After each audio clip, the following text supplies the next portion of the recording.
INS Vikrant Karachi airport దగ్గర నుంచి కరాచీ మీద దాడులు చేసి సీపోర్ట్ మొత్తాన్ని కూడా సర్వనాశనం చేసిందనేది ఒక బిగ్గెస్ట్ డిస్కషన్గా నడుస్తూ వస్తుంది నిన్న అర్ధరాత్రి నుంచి కూడా.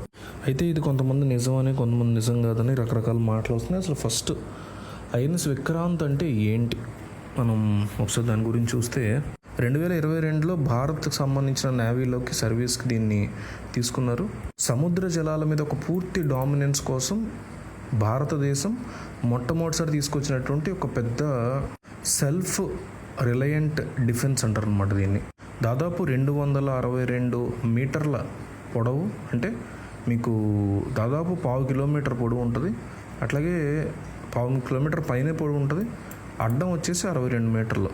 దీన్ని ఎయిర్ క్రాఫ్ట్ క్యారియర్ అంటారు. అంటే నేవీ గుండా, సముద్ర జలాల గుండా ఈ ఎయిర్ క్రాఫ్ట్స్ అన్నీ తీసుకెళ్ళగలదు అనమాట ఇది. దీని మీద 14 డెక్కులు ఉన్నాయి. దాదాపు 14 అంతస్తుల బిల్డింగ్ అంత ఎత్తుకు కూడా దీన్ని తీసుకెళ్ళగల కెపాసిటీ ఉంది. దీంట్లో హాస్పిటల్ ఉంది, స్విమ్మింగ్ పూల్ ఉంది, మోడర్న్ కిచెన్ ఉంది. ఇట్లాగా అందులోనే ఉండి ఒక 45 రోజుల పాటు యుద్ధం చేయగల అన్ని రకాల సదుపాయాలు కూడా ఈ ఐఎన్ఎస్ విక్రాంత్లో ఉన్నాయి.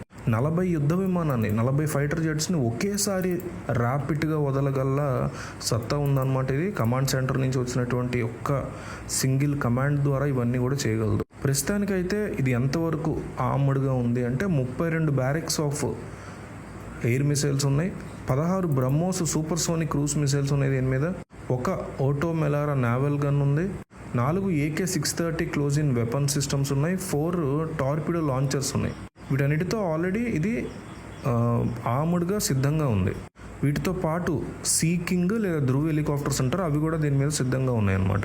అయితే నావల్ ఛాలెంజ్లో, అంటే ఈ సముద్ర జలాల గుండా వచ్చేటువంటి ఈ నావికాదళ ఛాలెంజ్లో ఇండియా పాకిస్తాన్ భయంకరంగా డామినేట్ చేయడానికి ఐఎన్ఎస్ విక్రాంత్ అత్యంత ముఖ్యమైనది. ఎందుకంటే ఇలాంటిది ఒక్కటి కూడా లేదు అసలు పాకిస్తాన్కి. దీంతో పోటీ పడగలిగింది ఒక్కటి కూడా లేదు. అయితే రీసెంట్గా మిసైల్స్తో, డ్రోన్స్తో జమ్మూ కాశ్మీర్, పంజాబ్, రాజస్థాన్ ఈ ప్రాంతాల్లో కొన్ని స్ట్రైక్స్ చేసే ప్రయత్నం చేస్తే పాకిస్తాన్ మన సుదర్శన్ చక్రతో మన వాళ్ళు ఆపేశారనేటువంటి వార్తలు వచ్చి దీని మీద ఇంకా అఫీషియల్ అనౌన్స్మెంట్ ఇండియన్ గవర్నమెంట్ నుంచి అయితే రాలేదు.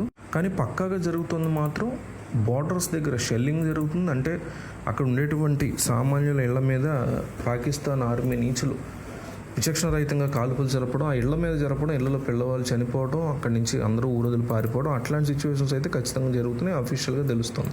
అట్లాగే నిన్న రాత్రి మాత్రం ఒక విషయం మీద బాగా వైరల్ అయిపోయింది news. INS Vikrant Karachi airport దగ్గరికి వెళ్ళింది. ఎందుకంటే కరాచీ ఎయిర్పోర్ట్ అనేది, కరాచీకి బీచ్ ఉంది, సో కాబట్టి సీపోర్ట్.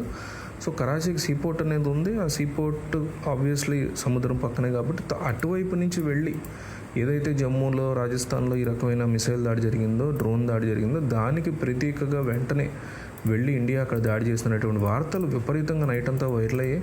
మనం కూడా చాలా చోట్ల పోస్ట్ చేసి ఆ తర్వాత సోర్సెస్ నుంచి లేదా అట్లాంటిది ఏదనగా నేను డిలీట్ చేయడం జరిగింది.